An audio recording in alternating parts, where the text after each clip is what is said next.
This is former TNA World Champion Raven, and you're listening to TNA Cross the Line podcast. Quote the Raven, nevermore. And don't cross the line. Or do cross the line. I'm not really sure if you're supposed to, you're not supposed to. I don't know. Whatever. You get it. TNA Wrestling. Cross the line.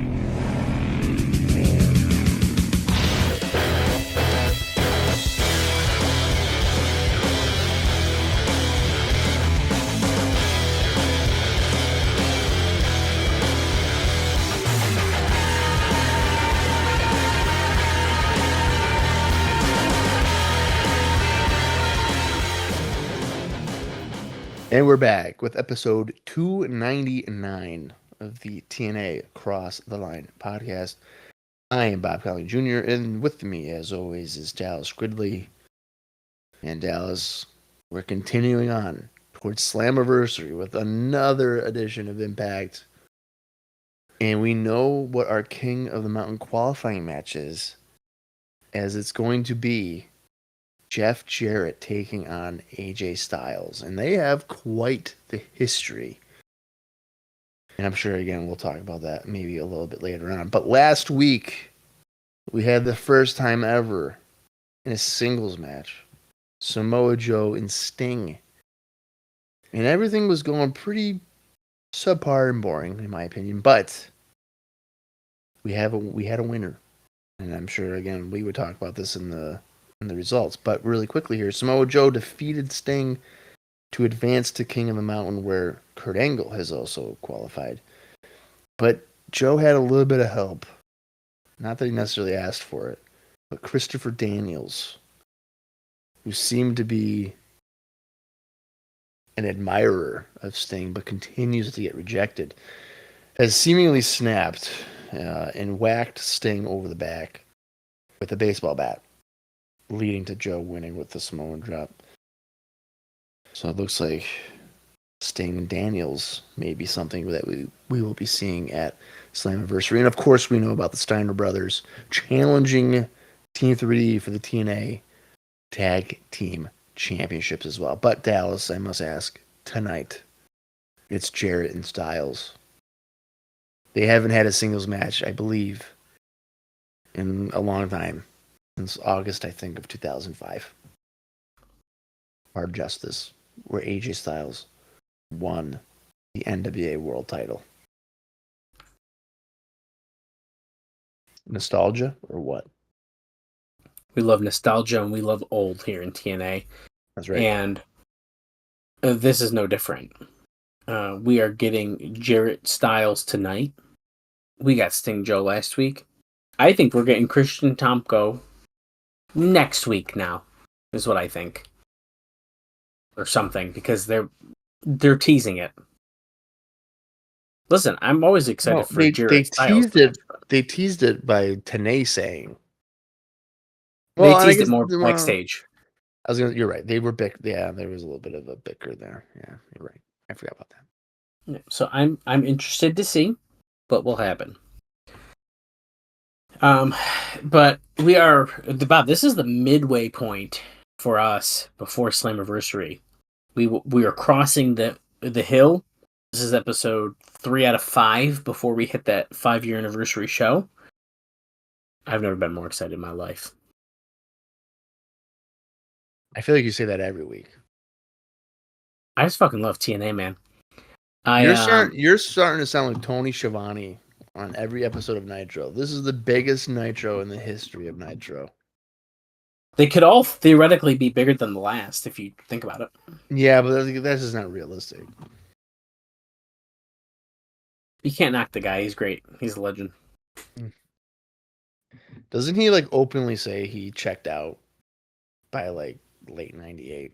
He's like, he might say that, but I haven't listened to his podcast in a while, which is great, by the way. I just fell out of listening to podcasts. I did too, because at work I'm not allowed to listen to earbuds anymore, so I can't listen to anything. Yeah, I kind of ended up slowing down, but his I really did enjoy. I really enjoy Jarrett's. That's where it ends for me these days. Yeah. Well, I do still watch the major pod, but that's different. Yeah, I used to listen to Bruce, but then, Ugh, I don't even know how you can do it. well, here's the thing. I was, and then he would just like not answer things. And I was Ever. like, well, yeah. So it's like that's dumb, especially when he got rehired. Like, this guy's Oh, yeah. he's never gonna talk about anything. So like, And he what's could the never point? do it, and he was like always in the car. Right. Or he'd be like, I've been awake for 47 hours in a row. It's like, okay, so you just don't want to be there. Right. And then Bischoff just talks about AW. Ugh, don't. So Don't. I liked Bischoff's. I liked Bischoff's Because a lot for a long time. Yeah, because every week it was like a WCW thing, and he'd actually talk about like what he could remember about certain things. Or And he'd say it was Kevin Sullivan's idea. Ask him. right, oh, I wasn't the booker. You know, Ask I Kevin don't know. Sullivan. I don't know anything about that. But now, because I recently went on to, I think their YouTube channel or something, and every single description for like their episodes are just AEW, like current AEW. I don't even know if he talks about his old stuff. I don't even know. That's 83 weeks may just be basically a podcast about present day wrestling. I have no idea. Yeah, not for me, but that's I'm okay. I'm not interested in Listen, and if you're listening to this show, you probably aren't either because we are covering TNA wrestling from 2007. That's right. Which is sometimes pretty crazy. Sometimes when I tell people I have a podcast or they find out, they say, "What do you talk about?" And I say, "It's a wrestling company you probably have never heard of, and it's from 2007." Oh. And they're like, "Oh, I'll follow you," and then they do, like a nice friend. But yeah, see, I don't tell people about it. Not because I'm embarrassed, but just because it's not worth the time to try to explain to them what I'm doing. jeez. Well, anyway, we're on the March to Slammiversary. Bob's embarrassed, but it's okay. Let's do a quick rundown. I am not embarrassed. I am not embarrassed of my fandom and the things that I do. It's just that if I were to sit there and say, "Hey, I have this podcast about total non-stop action wrestling," what is that? In 2007. 2007. Or no, I'd first be like, we've been doing it for 5 years, and we started at 2002, and now we're in 2007. And they'd be like, what is that? And I'd be like, it's a wrestling company. Oh, you know wrestling's fake. Yeah, I know it's fake. Yeah, I know that. Who's been there? Oh, these guys. Oh, Sting was there? Oh, Kurt Angle? What? I thought Sting was retired. I thought, yeah, Kurt Angle, I thought he was like in jail. And I'd be like, no, he was in jail. It's like TNA. If Impact Zone is a prison, I guess, yeah, but. And no, it was Abyss at the prison guard match. And Prison. Jim Mitchell right, was there as well. And yeah. It's a it's whole like thing. a whole thing. Yeah. Abyss like shot his mom or whatever. You know, whatever. No big deal. Okay? Who cares? There was a dwarf that was jerking off in a trash can in week 7. Okay. You never seen that before? Give me a break. That did happen. And he also pulled out a gun. But that not the same week though. not the same week. That was a different week. I think the gun was first, wasn't it? Ooh. I just remember I don't know. I feel like the gun was when I think he was jerking off in the trash can first, and that's how Goldilocks like met him. And then he came out with the gun. Okay, you might be right about that. I'm pretty sure the gun wasn't the gun when they were in that really shitty, like small building. Oh, dude, that was like that building looked. That made TNA look bad. Yeah, the lighting was bad. It fit like 300 people, it looked like. Yeah, no, that was bad. Anyways, check out the archives if you guys are new and have just decided to listen to us cover Impact in here May we are of today. 2007. We survived a lot. Puppet jerking off into in a trash can and bringing in a gun. And now we're at the Impact Zone with 900 non-paying fans. More people paid to see Puppet pull out a gun than they've seen anything in the Impact Zone combined. Yeah, it's pretty wild. So Puppet, by default, is the reason we're here. Is a bigger draw than probably 80% of the TNA roster. Oh my god. Okay.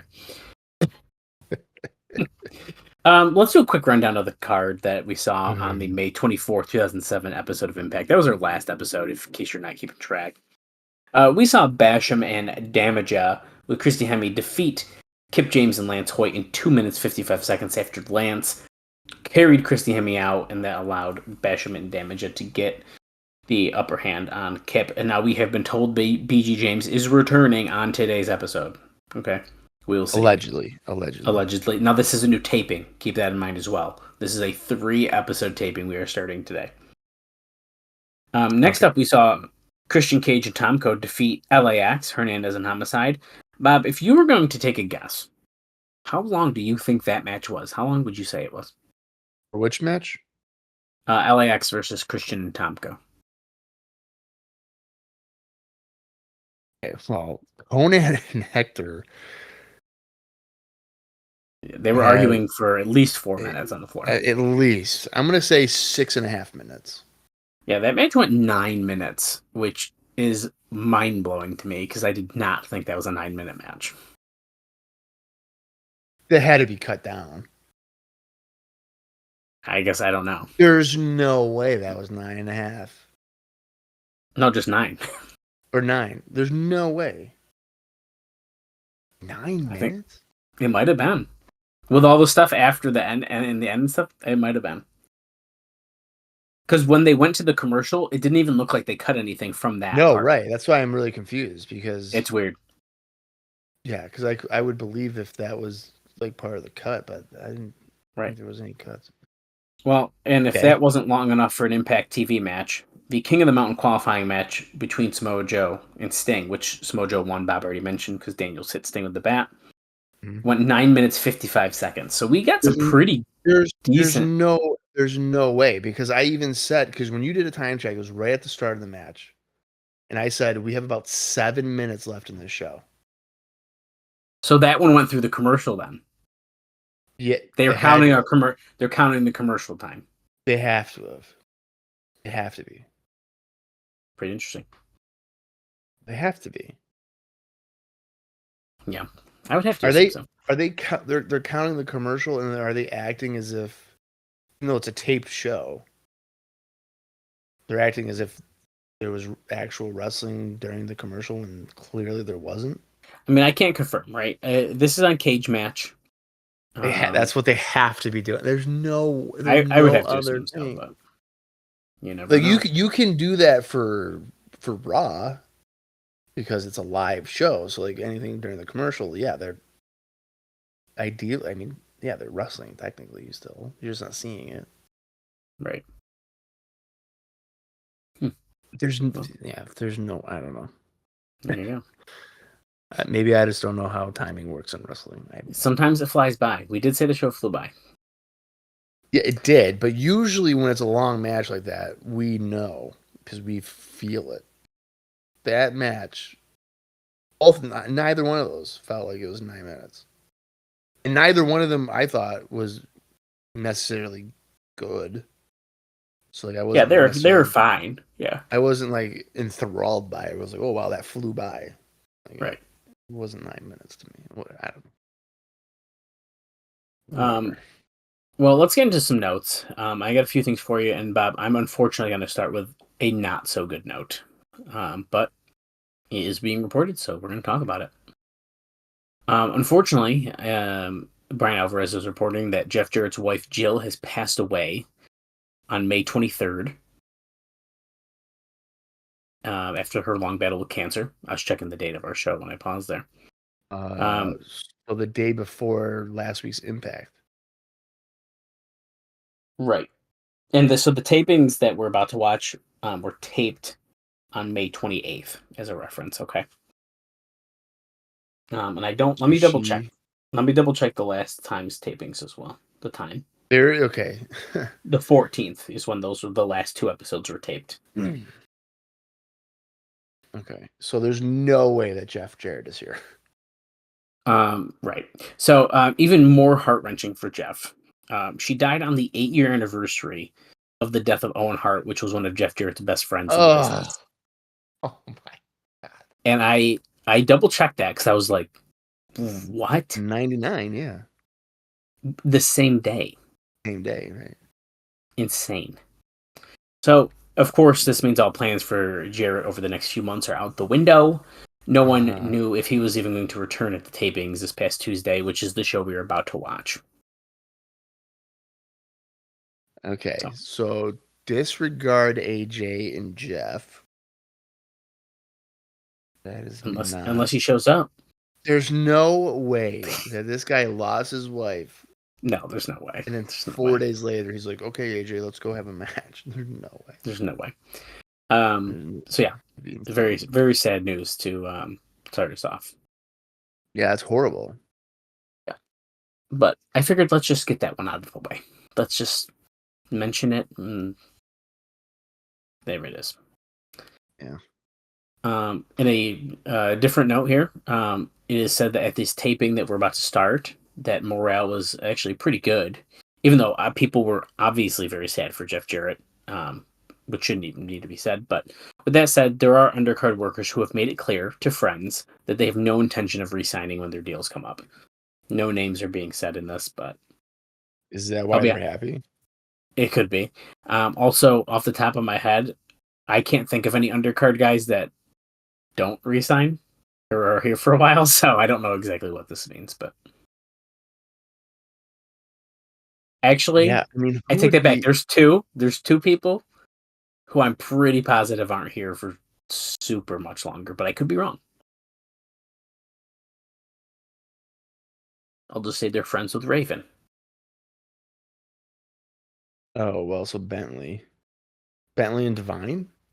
They're not here that much longer, are they? I think you'd be surprised about Divine. Really? Okay. Well. Yeah. Oh, wait.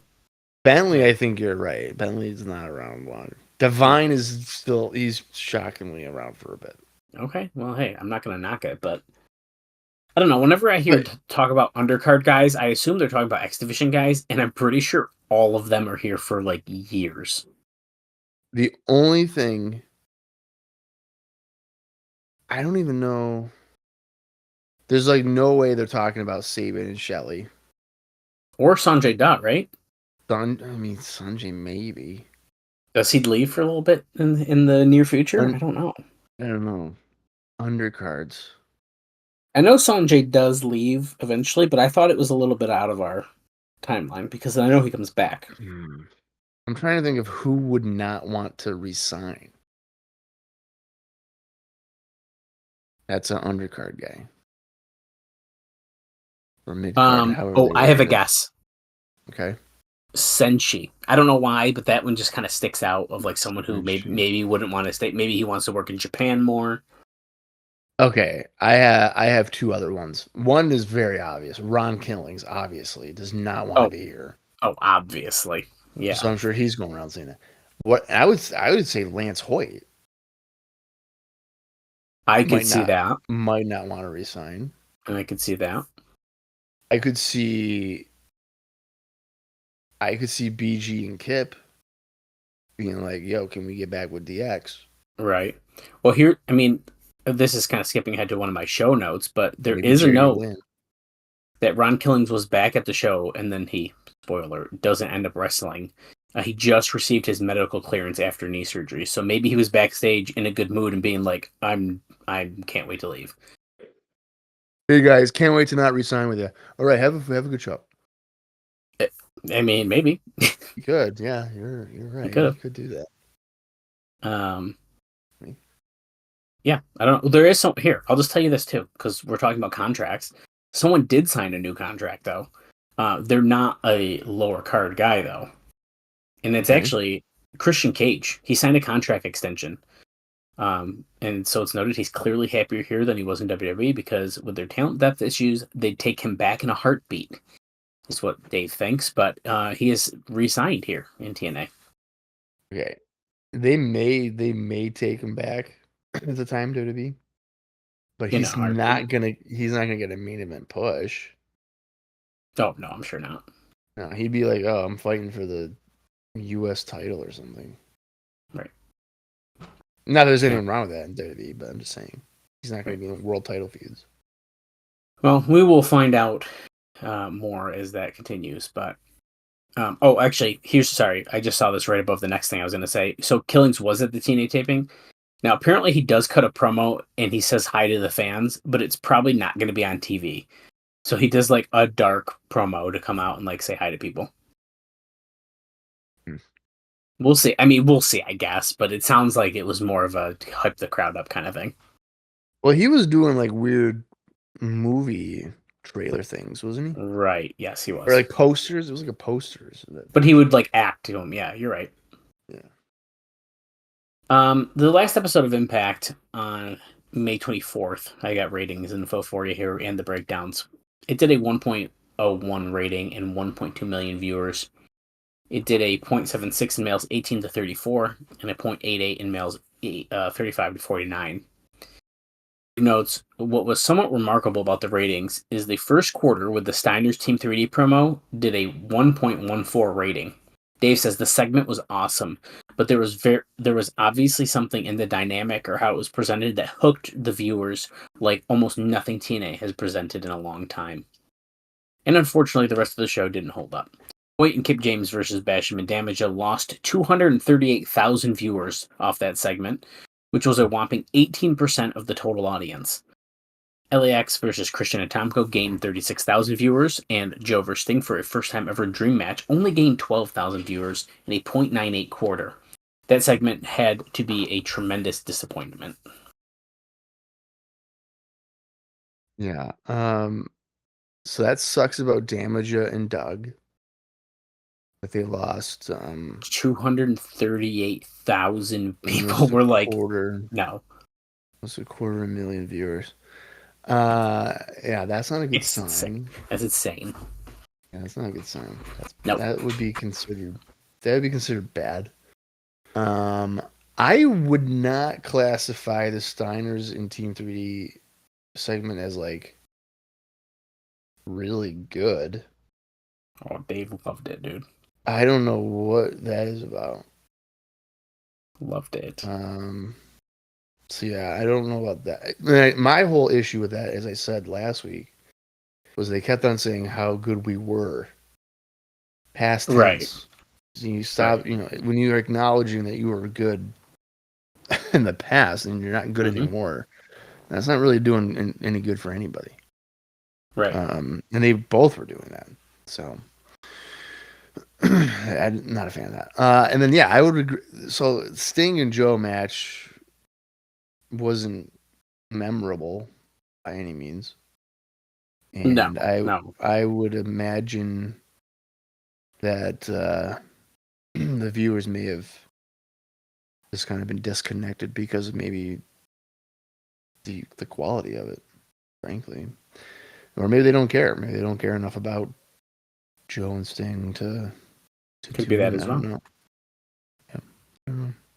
Well, speaking of one of the groupings that we just talked about, they gained viewers though, but it's noted that one of the reasons that LAX, which was the company's hottest act just a few months back, is being moved to the middle is because the booking team sees Conan as the key to the act and really doesn't see Hernandez and Homicide as top talent. Oh, however, my God. I know. God, what are we talking? What are we talking about? However, because Conan has made it clear his loyalty is to AAA, they don't want to put him in a position where they lose something on top if he leaves. Oh. In addition, with Conan needing a kidney transplant and trying to get it done as soon as possible, they don't know how long they have him before he's out for a while again. Now, at this point, Conan has 3 different potential donors, 2 of which he got from his MySpace account and 1 from a connection with RS Video. They have matching blood, but none of the 3 have gone through the extensive testing to know if their kidneys would be compatible. They are trying to fly 1 or all 3 out to California in June. Believe it or not, Conan plans to wrestle full-time in Mexico by the end of the year. Of course he does, because why wouldn't you? There's no fucking way. There's no fucking way. There's no way. That would be just idiotic if he did that. So here's the thing with that. That, for what you just told me, my understanding is that the booking team is Dutch, Russo, and Jarrett. Yeah, and really, it's probably not Jarrett doing much right now. Right. Maybe Damore might be part of that if he's He could be. active. He could be. So they're telling us, or they're in their minds, that LAX, the driving force behind that is Conan, who is currently suffering from kidney failure. Mm-hmm. Doesn't get physically involved in any capacity. Relies on crutches in a wheelchair. Is he a good promo? Sure. But he is not the draw of the group. Like, what are we talking about? Yeah, it's pretty wild. That is insane. He is a good...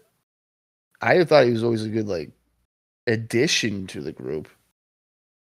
But it's fucking Homicide and Hernandez. When Hernandez became the partner instead of Machete is when it really became a unit and like I know. It It's has insane. nothing to do with Conan. Nope. It doesn't make any sense. No, that is incredible. They don't get it. Like, that's a sign right there that like, you don't get it. Mm-hmm. Wow. I got two more notes for you. One of which I really don't want to spend much time on, and I said it the same thing last week. I'm so sick of talking about Kurt Angle and MMA stuff, but I'll at least mention it. Okay. Angle is scheduled to meet next week with Bodog officials. At least they believe this to be the case, who want to put together the long-term angle we've talked about in recent weeks. It's also noted that Don Fry did an interview this past week wanting a match with Kurt. And then I'm skipping a lot of this because it's just the same stuff over and over again. But Dave says one would think that Angle would have to take a sabbatical from TNA to train full-time if he was really going to do it. Now, TNA is still doing creative with the idea that Angle is with them and not that they have to finish him up. So I think that's pretty telling. They're not really worried about Kurt Angle going anywhere. I don't know what his obsession is with doing like legitimate fighting and then never doing it. Yeah, I don't know. I honestly think he was scared of losing. Especially the hand-to-hand combat aspect of it. Well, I think that's probably the bigger fear, right? Because Angle has the background in like amateur wrestling and everything, so yeah, he would probably love to do the Real American Federation or whatever it's called. Oh my god! Hogan and oh my Kurt god! And Bishop. Oh god! Okay, I don't even want to talk about that. It's so stupid. He would sign up instantly. He'd be like, "Yep, I'm in." Yep, sounds good. Get me my American flag singlet. Do you think, real quick, could you see yourself tuning into amateur wrestling like that? Me? Yeah. No. Would I check it out once? If you were like, Dallas, you want to come over and check this out? I'd say, you know what? Yeah, I'll do it one time. But I'm not going out of my way to do it. It's just mat wrestling. So like in pro wrestling, if you don't like people just wrestling on the mat for even 30 seconds, imagine trying to watch that for 15 minutes. It's not good. You want to enjoy it. True. No, not for me. And they think they're going to sell out arenas. Big arenas, too. There's no way. No way. No. My final pre-show note, Bob. There's an idea currently floating around of an X Division tag team title. And this idea has been broached a few times over the years. Now, Jarrett has always been negative because he comes from old school that the more titles that you have, the less that they mean. Dave says to me, with the Motor City Machine Guns, Sabin and Shelley, or they're also called the Murder City Machine Guns, it depends on where they're wrestling. They're getting rave reviews everywhere in the indies as the best working heel indie tag team in a long time.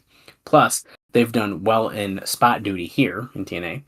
You've got the team and the reason. Plus, even though the matches are usually good, how many 4-way and 6-way X Division singles matches can you take? Or can you take?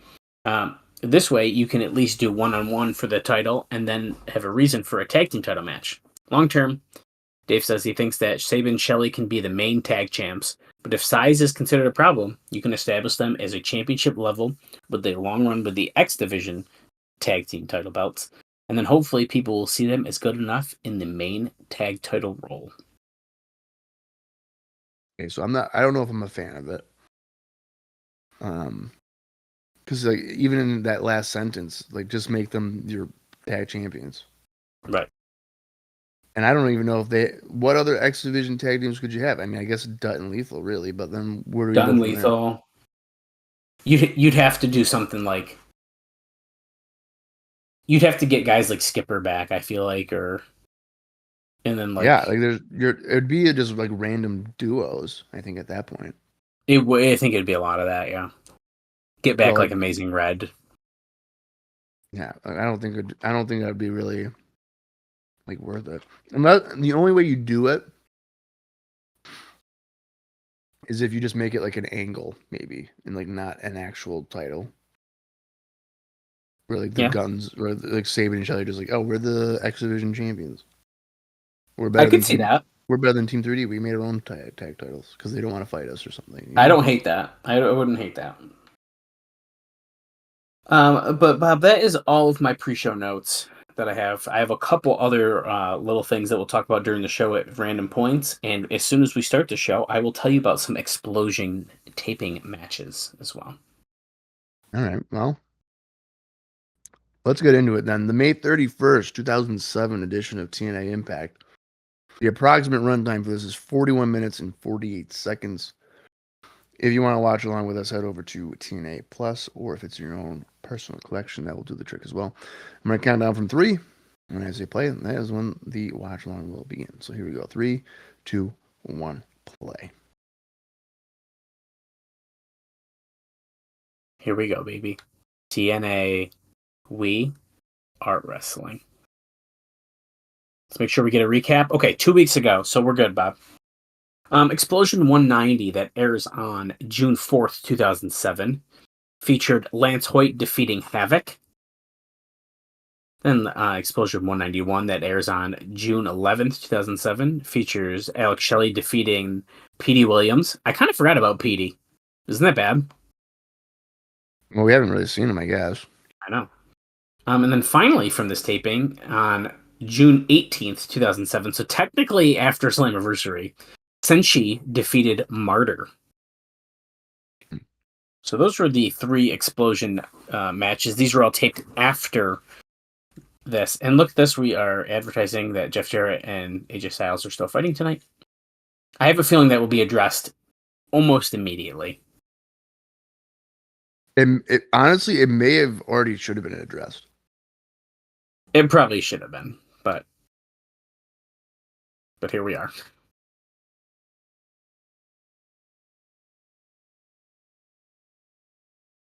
And here we are. We're inside the Impact Zone. Like, what do you do right now? You're like, oh, hey, by the way, Jeff Jarrett's wife died, so he's not going to be here. Like, what do we do? I almost feel like they kind of have to, unless they try to do like someone attacked him angle. Oh, maybe. What if they don't mention it at all? And they just go to like AJ against somebody else? They have to. Oh.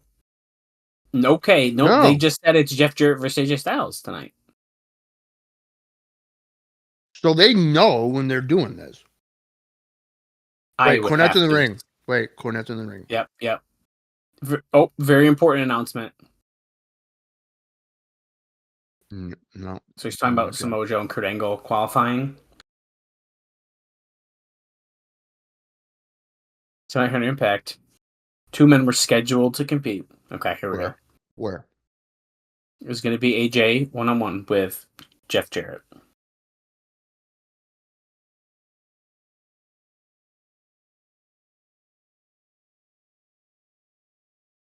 Oh, he's mentioned he's had some very serious family issues. He got a phone call an hour ago that Jarrett will not be here to compete, and Cornette says he supports him in that decision. Oh, so he doesn't mention the death, though? Nope, just very personal family issues. So, what if the crowd booed and they didn't know? I mean, right. They could have. Christian Cage is coming out because I'm assuming he wants to try to insert himself into this match with AJ, maybe? Or just AJ wins automatically? Do you think that's what it's going to be? Oh, AJ's in his gear and no. Christian. Cornette's going to give him somebody else. Oh, I'm sure, but I think Christian is going to say he just goes into it then. All right. Yeah, see, if it was AJ forfeiting the match, you'd be throwing a big party, wouldn't you? Well, yeah. Well, we're going to have a big party of our own, Jimbo. And you're not invited. That's rude. I was trying to make a serious announcement. Christian says, this is very serious. What I want you to do right now, and do the right thing for once, take AJ Styles' hand and lift it up high in the air.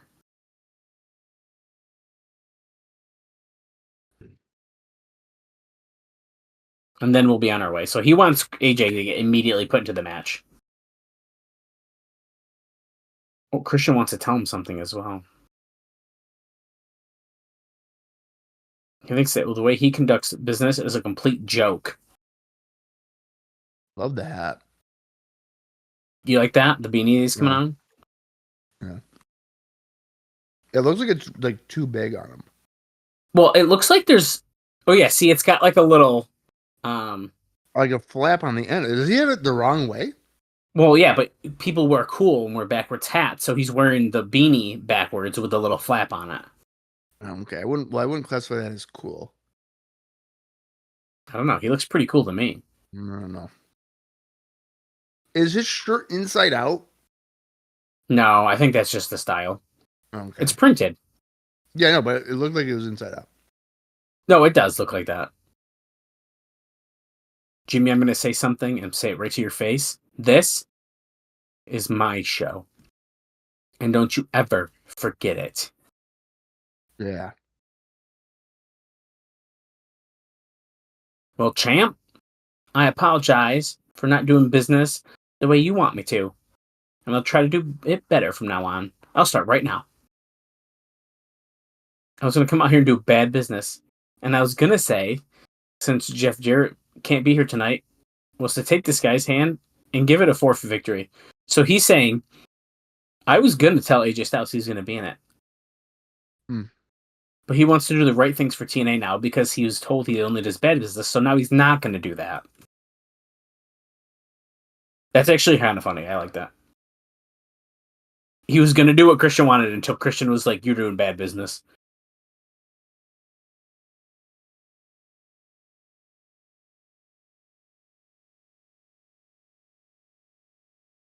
Just because you showed me there are my ways, I'm going to make AJ Styles wrestle for his chance at the King of the Mountain match. Yeah.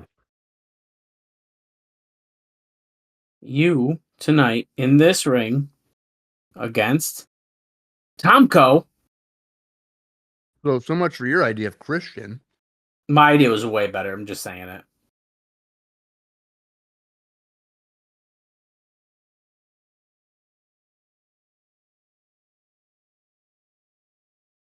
Oh, Christian wants to know his opponent as well right now. You got more issues with your crew and your posse. Oh, he's going to fight someone who he thinks is a punk from his own lips. But worry about your big time problems. Don't worry about that right now. Okay, so it's a tease for Christian's opponent still. Is he saying Christians call him a punk, though? Whoever he's going to fight is. Oh, backstage with JB. A lot of drama always happening backstage.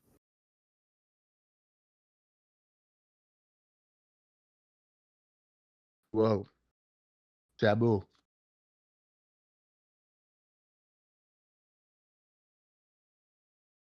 If you want Contact TNA Mobile. information text to your phone every single day, get TNA Mobile. 6000. I'm signing up.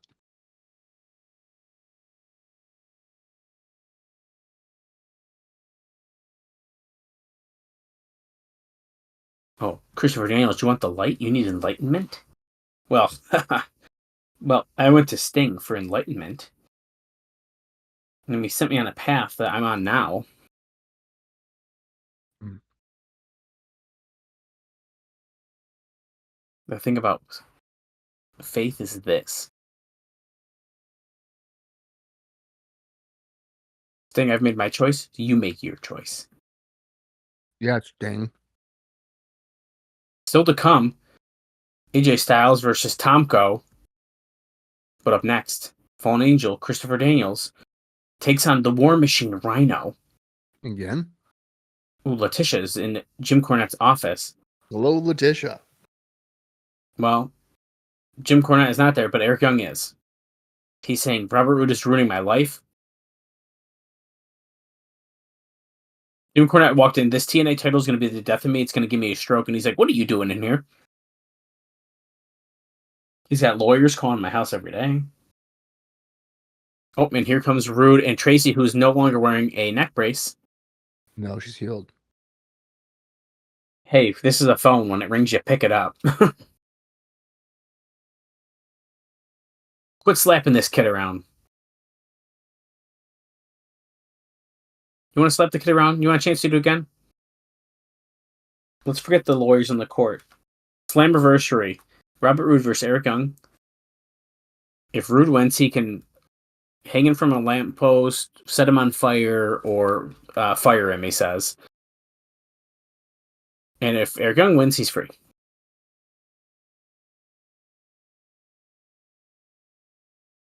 Slammiversary is... Gentleman's agreement, though, that just means that Roode could be like, no, if he loses.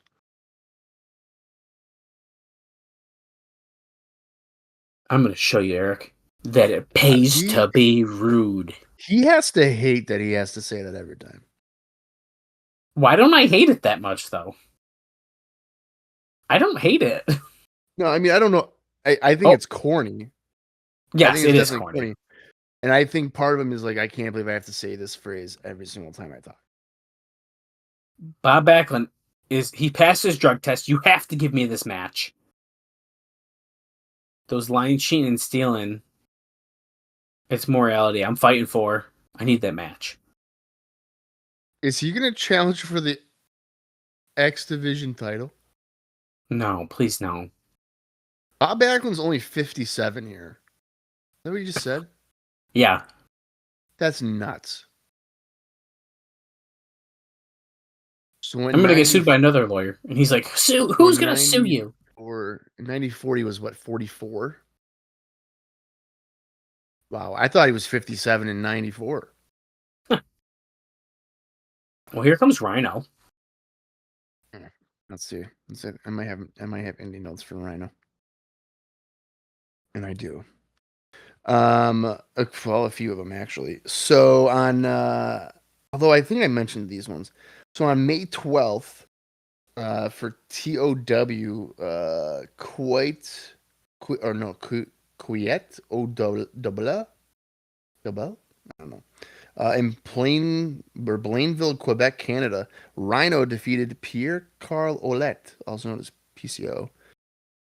And then on May 25th, Rhino defeated Robert Roode for BSE, Northern Lights Out, also in Ontario, Canada. That is Blood, Sweat, and Years. And Sting has attacked Christopher Daniels.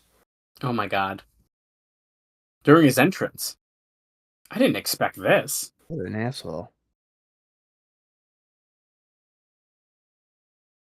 Well, speaking of Christopher Daniels here, he had an indie note as he got hit by the chair by Sting. Sting is pissed about losing last week. Just really one of note here for Daniels. On May 23rd, GCW National Title Havoc defeated Christopher Daniels at Battleground 1 in Ontario, Canada. Havoc like Havoc in TNA? Yeah, it's Giant Divine. Yeah. Oh, really? Wow.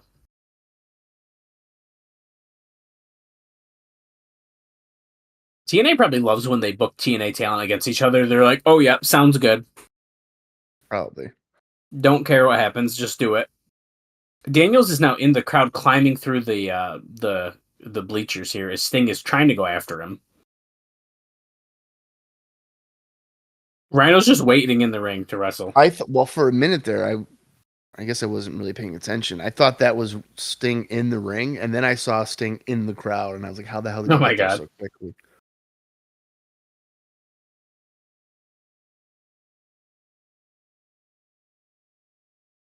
Oh, the clap around the ears. He's so disoriented now. He's raking his eyes. He's going to go blind. Oh, he's moving the fans. He wants to put him through the wall. Throwing red against it. Who is on the poster for some reason? I can't quite tell. I can't tell. It's not Jeff. I don't think it is. I thought maybe it was a guitar, but I don't think it is. Oh. Oh, that might be a guitar, dude. Oh, it is. That's definitely a guitar. I think, yeah, but I don't know. I didn't think it was Jeff, though. I don't know if it is. I don't know. Okay. Oh, we're going like through the crowd here now.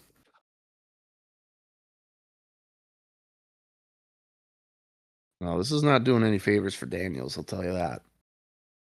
He's getting beat up. Come on, Chris, do something. Oh my God, he's threw him in the guard railing. Okay, Bob, I've pulled up the poster. It is Jeff Jarrett. It is? Yeah. And so it actually, his guitar has all the other pay-per-view logos on it as like a callback. Oh, really? The tagline is Massacre in Music City. Oh. Wow. Sting just hit him with a baseball bat and he dropped it and it sounded like it was wooden. Huh? Daniels? Oh, and Sting is leaving him for dead. He's walking out the doors. The alarm is sounding. Just kidding. Shit, man. Rhino's just in the ring. Rhino's the guy won. I came out here to knock Daniel's teeth right out of his mouth. Yeah. But Sting already did that. Give me somebody else to beat up. What I came here to do is... Oh, he's throwing out an extreme challenge. Are you kidding? Bring it right now. Oh, I know. It's going to be Conan. Because he's the leader of the LAX. Oh, wait. Oh, well, it is wait. LAX. Pop, pop, pop. This makes sense because he came out with hairs to, like, stand off on these guys. But Oh, that's a good point. I have kind of some semi-related LAX news. First off, do you remember Apollo? I mean, how could I forget? How could you forget? He's in WWC. Apparently, TNA has been in discussions about bringing him back to play Jim Mitchell's next monster. Oh, my. Dallas. But Dallas. Yeah. How many times? How many times have we fucking done this with Apollo? Yeah, I know. Oh, Conan is talking here quick. I'm not done with this note, but what is he saying here? Conspiracy against them. Oh, Dudley brothers. Then they give the Dudley brothers lawsuit. Now you get into some beef with LAX. Now you got beef with LAX. The sickest, the meanest, the illiest, the nastiest tag team in all of wrestling. And guess what? If you want somebody to come out here and help you before we kick your ass, you better pick someone from the back. Oh, Hector Guerrero. Is he in front row this time? I just like how he sits in the crowd. In a suit.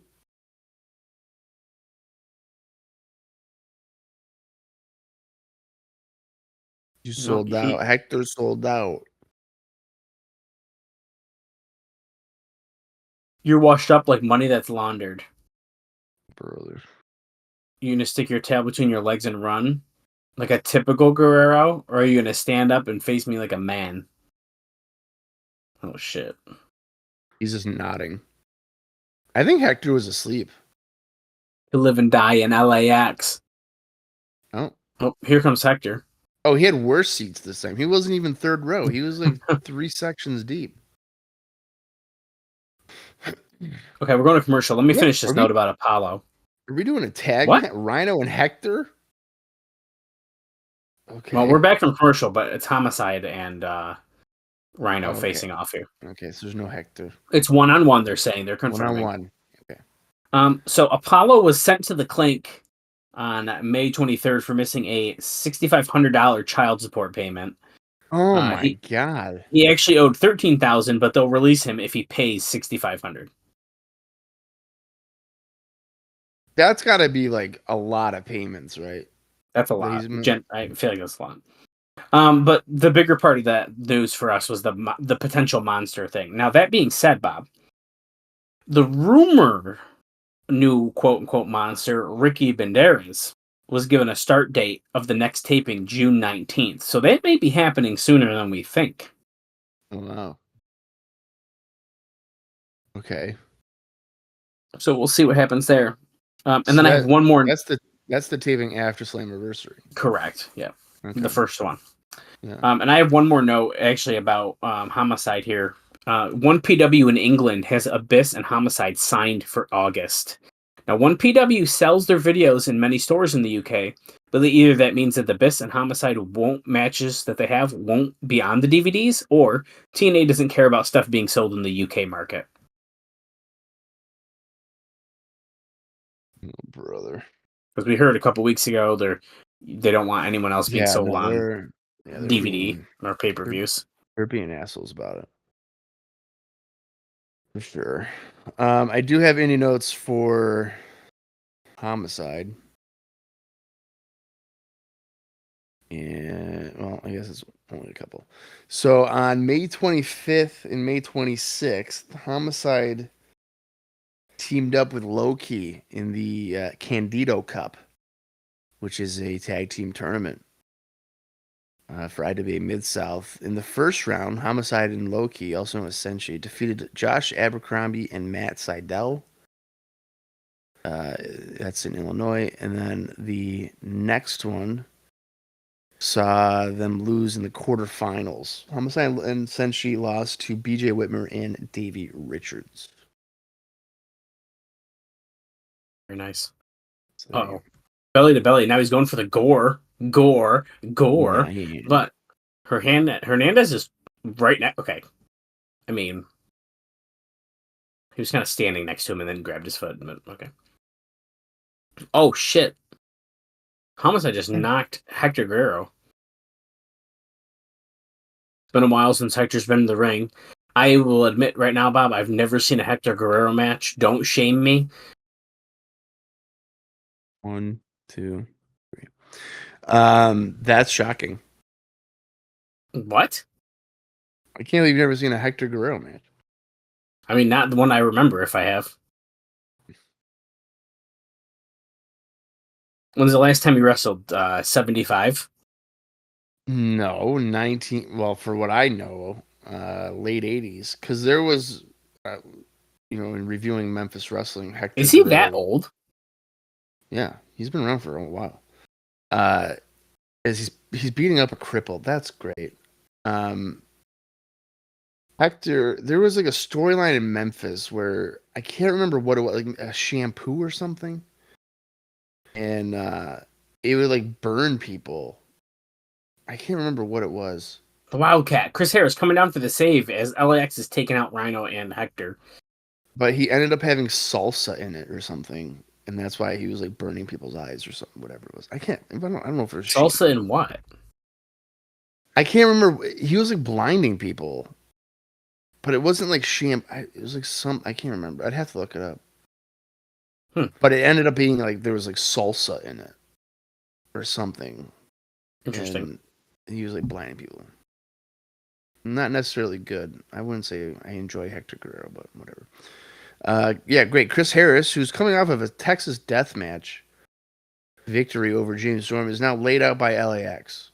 So, yeah, and they buried Hector in the flag. I saw on the side. We're taking full advantage of this whole Chris Harris. Oh push.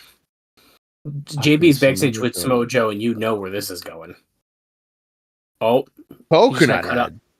Who's that? Kurt. Oh shit, it's Kurt. Oh no. I got some advice for you. I would call Kurt a melon head. I mean, look at Don't that. worry about. He says, "Don't worry about Tomko and AJ Styles. Worry about me." If I said if I was gonna cripple anyone, I'm gonna let them know first. And he goes, "I'm gonna let you know. I'm gonna cripple you." Oh shit, There's dude! nothing you can do about it. You better pray I don't get better to you pray. first.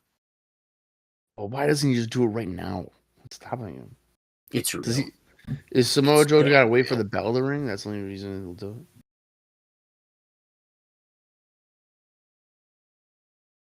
it. AJ Styles takes down Tomko in the 12. Oh wait, Chris Sabin in action. Oh, he's up in action next. I have a note for him. What is this? TNA Live. Puerto Rico, June 3rd. June 3rd. Sheffield, Alabama, June 15th. And then the pay-per-view, 5 years in the making, Slammiversary, June 17th. Oh, wow, they have a bunch of dates, dude. Wow, we're about to get into true, like, TNA live event season. Yeah, we're touring. Wow. Okay, we're in the locker room. AJ Styles, Christian Cage, and Tomko arguing. Why you put me in these predicaments? Styles is yelling at Cage.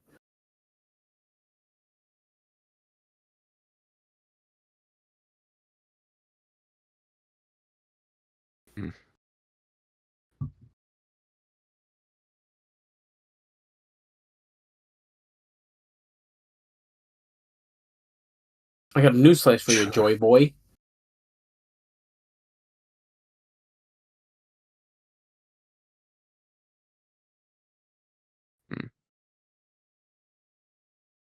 Oh. We're like family. They're like brothers. Uh-huh. Brothers fight. I wouldn't know. I don't have a brother.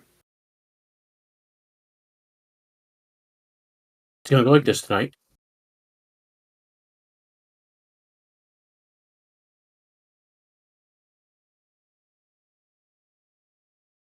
Hands in. Put your hands in here, let's go. Oh, hey, they're doing it, dude. They're a team. Because brothers fight, dude. On 3, Christian Cage. Uh-oh. Oh.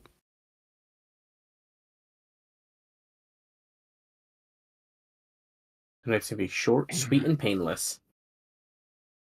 Short, sweet, and painless.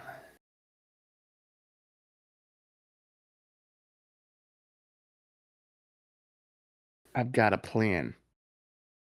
Non-title, Raven's music. I feel like it's not Raven coming out. No, it's Kaz. It's Cass. Yeah, you're right.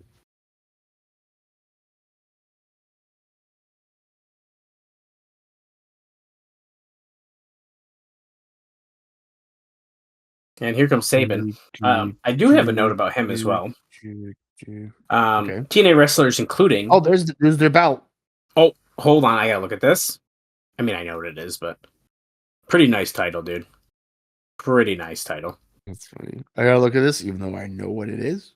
I'm just excited to see it for the first time. I'll look at it. It's not the first time. We've seen it before. First time we've seen this one. Yeah, whatever. TNA wrestlers including Alex Shelley, Sanjay Dutt, and Chris Sabin appear on the UWA hardcore shows in Ontario, Canada.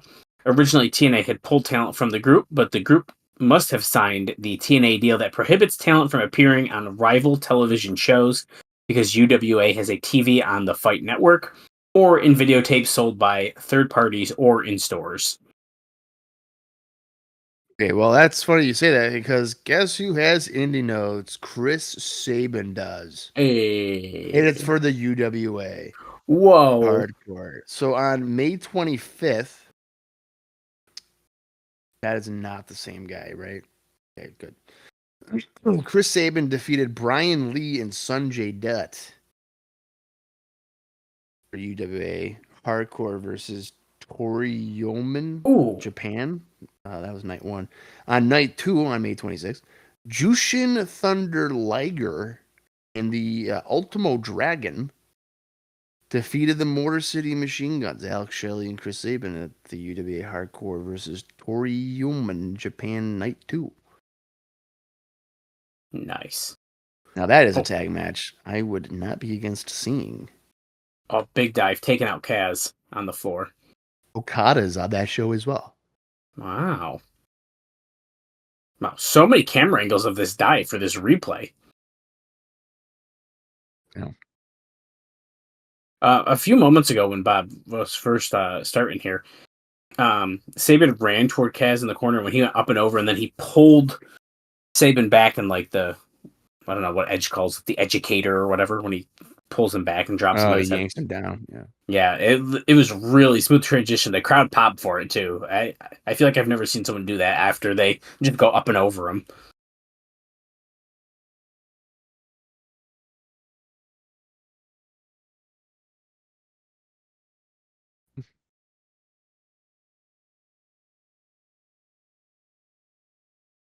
Sabin's getting the upper hand here against Kaz.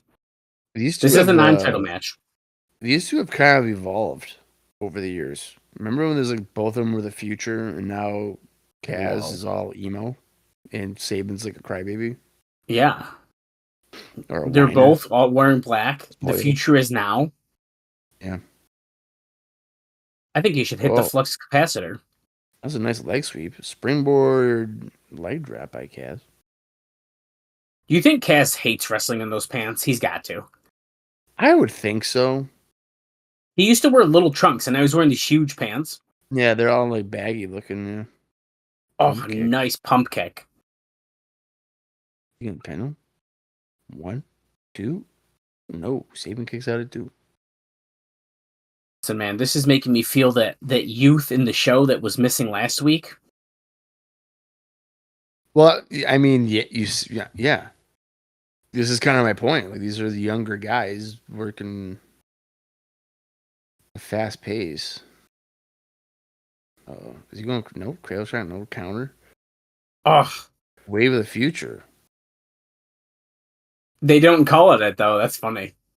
Sabin got his foot on the rope. He almost just pinned the X Division champion in the non-title match.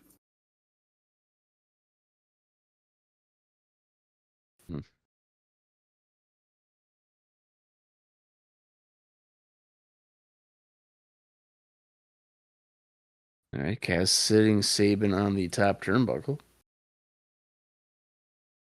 But Sabin bites his forehead. Hmm. Oh. Knee straight. Oh, Raven with Martyr and Havoc up in the perch. Haunting Kaz. Why would he distract his own guy? Well, they're beefing. Well, that's allowing Sabin to get the upper hand. He's in the trio woe. Sabin comes off the top. He's running. Hesitation drop kick. Yeah.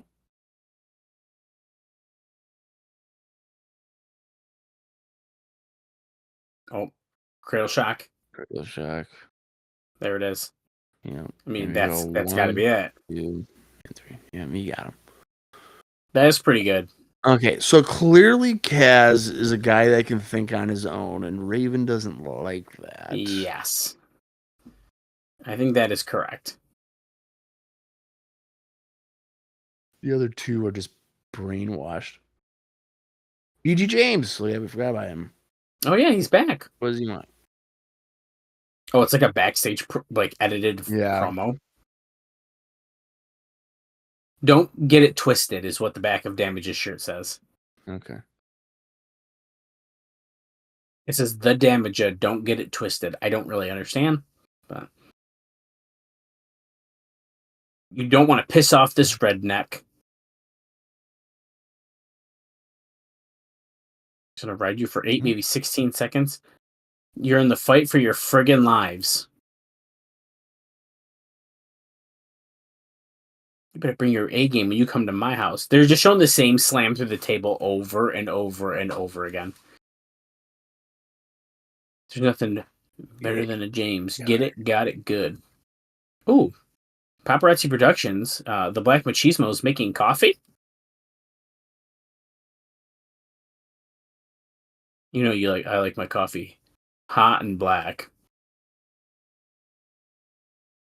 Oh, Sanjay Dutt's sitting out in the hall. Kev, can we talk? Oh. Sanjay's going to reintroduce himself next week. Hope you guys are there next week. Oh, okay. Peace and love, all right? Okay. He's going to go find himself within. Next week, the new Sanjay Dutt, question mark? What is he going to do? I'm kind of worried, but I don't think it'll be too goofy, and I only say that because they've been doing a lot of joking around with him, like wearing Kevin Nash's old gear and stuff, so maybe they'll try to do something a little serious. Yeah. I don't know. But I'm nervous. Here comes AJ Styles for the main event.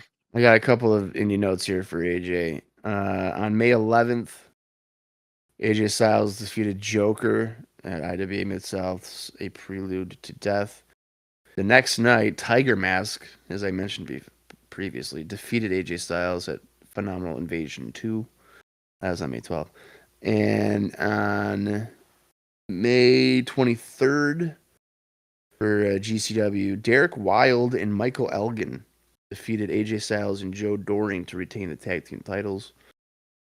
And on the next night, that's a lie, on May 26th, AJ Styles teamed up with Cody Deaner to defeat Derek Wilde and Rip Impact for GCW.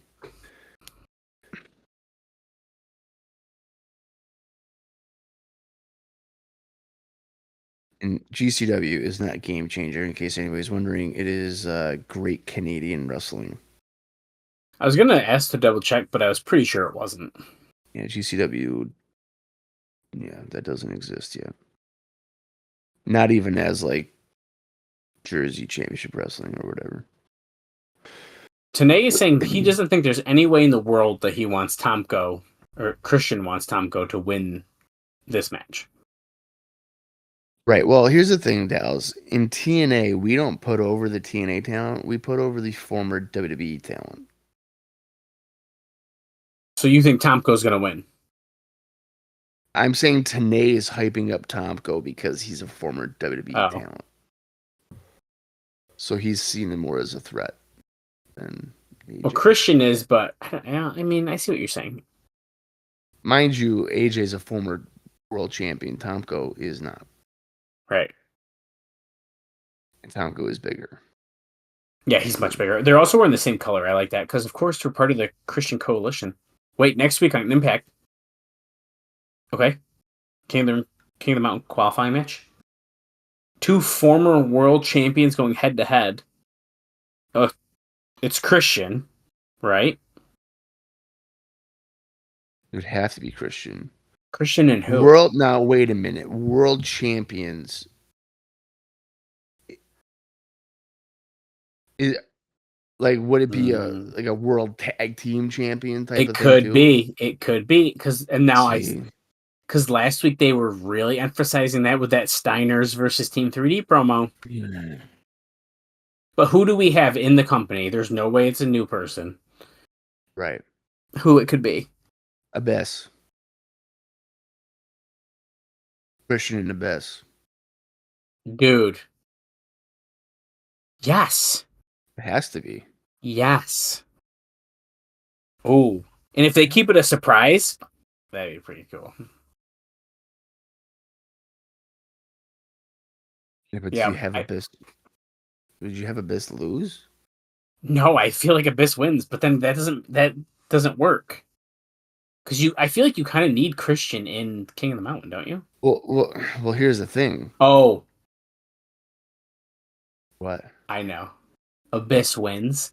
You do Christian Tomko at Slammiversary. Well, I don't know if you've realized this still. Christian is still technically undefeated in singles matches. What the fuck? That is insane. He has yet to lose a singles match. Is his... Well, he's been pinned though, right? In like a tag match or something? No? I don't... Oh, tagged he might. I was going to say, because is this streak like better than Samoa Joe's and they just keep it low-key? Hag. Oh, I feel like he did lose it. Here comes. So do I. Here comes Kurt Angle. By the way, he's got a hood on. I'm assuming Joe's going to come out the other side and stare down too. Yeah, of course. I mean, come on. This ain't our first rodeo. I don't like this because now the crowd is only watching Kurt Angle and not watching the match. Because he's the star, yeah. They're going chanting for nuts for Angle. Kurt. Wait, you won't believe who just came out? You're not going to believe this. It's behind him. Samoa Joe's. Oh, and he bumped into him. Oh, Yeah, in his shit. face. If you're not wearing that shirt for a Slammiversary episode so no one besides me can see it, Mm-mm. I don't know if I mean, I definitely have it. I just don't know where it is right this second, but I definitely have it. Joe knows pain on the back. I have that shirt. I'm going saying Styles hard in the corner, going for a press slam. Uh-oh. Drops him, catches him, tosses him. Always slam. He did that last week. 1, 2. Oh, I thought he was about to pin him. Even Christian's a bit impressed.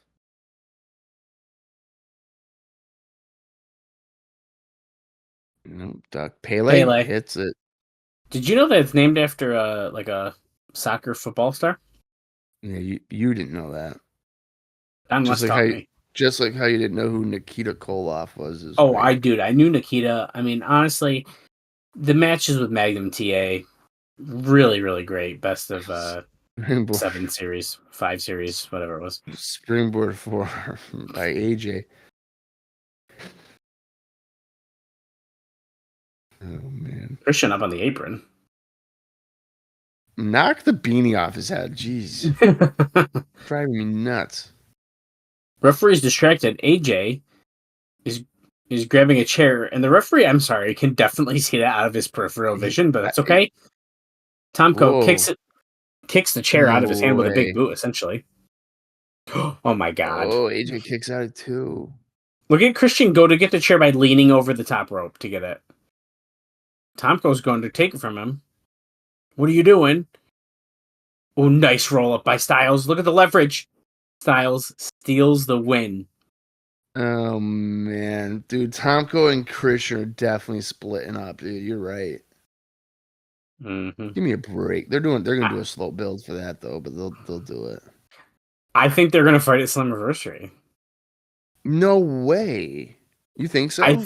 If it's Abyss that comes back next week, it's definitely Christian losing that and Christian and Tomko at Slammiversary. Christian would not get. I don't think he'd get pinned. He can There's be gotta be like a DQ or something.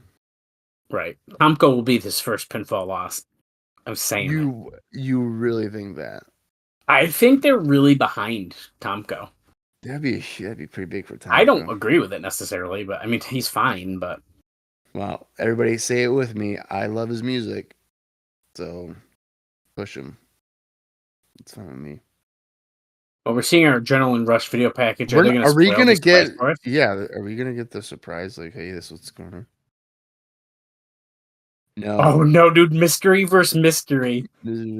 I would have died if they were like, oh, by the way, it's these guys. Wow. It's for sure Christian. Like without a doubt. Yeah. And then if they're not going off of the technicality of like world champion or whatever, it would have to be Abyss, I think. Yeah, I don't want to like get us too hyped and then be disappointed, but that's like best case scenario for me. I guess we'll find out really what happens, but I have nothing else in the top of my head I can think about who it could be. So if they're like world champion, if they try to do the whole like, well, he's a world tag team champion. I mean, Chris Harris could be in there. You know, if Ron Killings is cleared, so it could be Ron. Could be Ron. One last hurrah. Yeah. Huh. I mean, so there is some options, right? Yeah, there's definitely options. Okay. Some good and some not as good. This does feel like they're definitely having to pivot because Jarrett is out, which makes sense. But I feel like they weren't planning to hype up this mystery versus mystery thing necessarily. I think that was a last minute decision. Sure. Because I'm still willing to bet it was going to be Tomko and Christian. And then they had to switch it because of him being out. And now they're doing Christian versus someone else. So it's got to be Christian and someone. It's definitely Christian and somebody. And I think you're right. I think that they would have done Christian and Tomko. I think so. I think you are right about that. But then they had to pivot. Well, what did you think about this episode? I personally thought this episode was... We liked last week's. I thought it was even better than last week's. Yeah, I mean, it's fine. There's just not anything... Because Slammiversary's, the main thing is King of the Mountain. It is hard to build other stuff, I guess, right? Yeah, I mean, there's just not going to be like a major thing. You're right. I feel like. So the TV is fine. It's just not anything like, wow, dude, like I can't wait for Slammiversary. There's nothing like that. So well, we have 2 more weeks to feel that way. Right. Yeah, we do. And there's a good chance one of those could have a town hall. Yeah. And I'm not saying that we won't get there in terms of like, oh, I can't wait for Slammiversary. But there just isn't that major angle. I know what you mean. So it's just, yeah, it is what it is. We're just kind of in that lull, I think, for this month. Well, that's okay. I enjoyed this episode. Even just the Kaz and Sabin match, like, oh, we have X Division stars. This is fun. So even that just made me a little excited. And I'm still looking forward to Slammiversary. I would like some more things announced, I think, personally, but we'll get there. I'm not rushing it. I know how they play this game. Yeah, no, we will find out on the last episode, like, oh, by the way, yes, all these people are competing. Yes. Although I think King of the Mountain, Sting versus Daniels, Steiner's in Team 3D, that would appear to be your main three. That's your main ones, yeah. They're teasing a Backlund versus Sabin match. Right. Which, I hate to say it, if you're going to do that, you got to take that title off of Sabin in these next 2 weeks so we can have a true X Division title match. No, I mean, I wouldn't do that. I would. Well, you got to have an X Division title match. Yeah, Sabin. Slammiversary, you got to. Sabin and Backlund, and Backlund's going to win the title. No. No. I think. No. He could. You never know. Nope. I think you put the title on Lethal next week, and then him and Sanjay fight at Slammiversary. Well, they could do Backlund and Shelley. Okay, that's actually a really good point. Because Shelley is kind of the one. Right. Okay. Sold. I think we're just thinking Sabin because like he's the one who like attacked him. Yes. Yeah. It's a really great point. I forgot about Shelley. So yeah, we could do that. All right. Well, you got anything else, Dallas? No, that's about it for me. I'm looking forward to the next couple weeks and hope everyone else is along for the ride with us. All right. Well, join us next week for where it is former world champion against former world champion for a shot at King of the Mountain. We don't know who they could be. And there's only one way to find out with us, and that's joining us next week right here on the TNA Cross the Line of Podcast.